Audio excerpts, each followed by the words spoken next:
It was during this time that a couple of very odd incidents occurred. One night Ted woke up, and moving as if in a dream, he went to the typewriter, inserted blank paper, and began to click at the keys.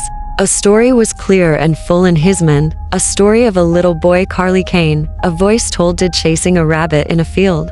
It began with Carly walking home for lunch, with a small rabbit in his arms, when he was overcome by fatigue and went into the shade of a tree.